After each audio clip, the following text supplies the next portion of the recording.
ሰላም ጤና ይስጥልን አሰግድልኝ እንኳን ወደ ቻናሌ በደህና መጣችሁ።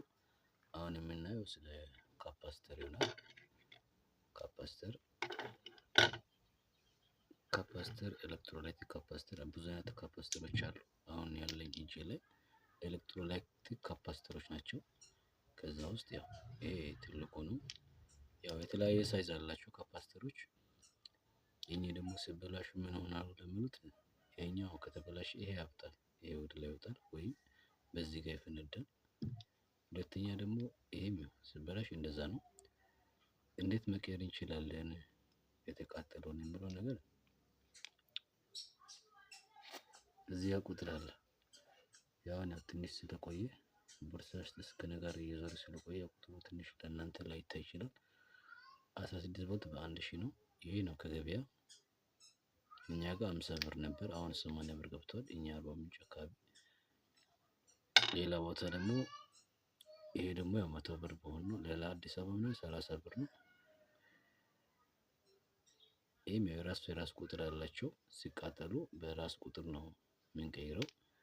ሁለተኛ ደግሞ ካፓስተሮች ሲምቦል አላቸው። የራሳቸው የሚቀመጡበት ቦታ አለ። ለምሳሌ ካፓስተር ይሄ ያው ካፓስተር ቦታ ነው የተነሳበት፣ የካፓስተር ቦታ ነው። ይሄ ዲኮደር ቦርድ ነው። ይሄ ካፓስተር ቦታ ነው። ይሄ ካፓስተር ደግሞ ምን ይሆናል? ይሄ የተቀባው ነጭ መስመር ያለበት ይታያችኋል። ይሄ ነጭ መስመር ያለበት ኔጌቲቭ ፓርት ነው። ይሄ ደግሞ ፖዚቲቭ ነው።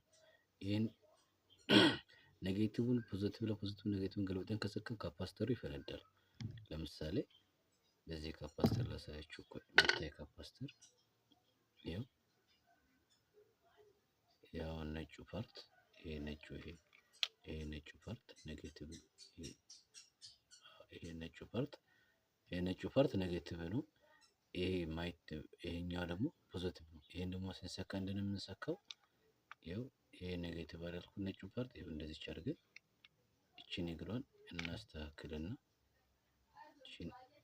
እቺን እግሯን እናስተካክላለን። ከዛ ይሄን እንደዚህ ሰክተን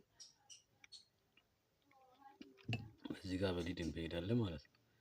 በቀጣይ ቪዲዮ ደግሞ ያው እንዴት እንደምትሰሩ ያው ካፓስተሮች ጥቅማቸው ምንድነው የሚለው እናያለን። ስለዚህ ቦርድም በደንብ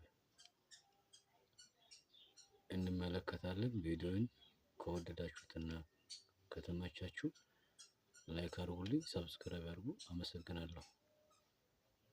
በቀጣይ ቪዲዮ እስክንገናኝ ድረስ ሰላም ሁኑልኝ።